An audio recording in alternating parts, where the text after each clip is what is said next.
விழுப்புரம் அருகே உயிருடன் இருந்த நபரை இறந்துவிட்டதாக நினைத்து புதைப்பதற்கு குழி தோண்டிவிட்டு ஃப்ரீசர் பாக்ஸில் உடலை வைக்க முயன்றபோது கண் விழித்த சம்பவத்தால் பரபரப்பு ஏற்பட்டது. வெங்கடேசபுரத்தைச் சேர்ந்த பிரகாஷ் என்பவருக்கு உடல்நலக்குறைவு ஏற்பட்டதை தொடர்ந்து அவரை அரியலூரில் உள்ள தனியார் மருத்துவமனையில் அனுமதித்துள்ளனர். 10 நாட்களாக சிகிச்சை அளித்தும் முன்னேற்றம் ஏற்படாததால் அவரை வீட்டிற்கு அழைத்துச் செல்லுமாறு மருத்துவமனை நிர்வாகம் தெரிவித்துள்ளது. இவரை எவ்வளவு நீங்க வச்சிருந்தாலும் காமெடி பண்ண முடியாது.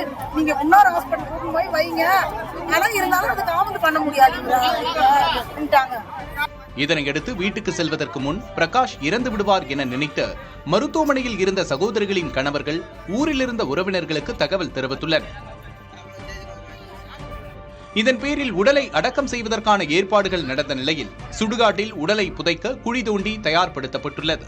இந்நிலையில் ஆம்புலன்ஸில் ஊருக்கு கொண்டு வரப்பட்ட பிரகாஷை இறக்கிய போது அவர் கண்விழித்து கை கால்களை அசைத்ததால் உறவினர்கள் அதிர்ச்சியடைந்தனர்.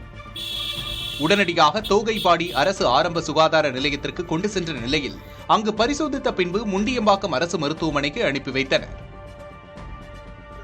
இது தொடர்பாக காணை காவல்துறையினர் விசாரித்த போது மருத்துவமனையில் இறந்து விடுவார் என்று கூறியதை நம்பி இறுதிச் சடங்கு ஏற்பாடுகளை செய்ய சொன்னது தெரியவந்தது.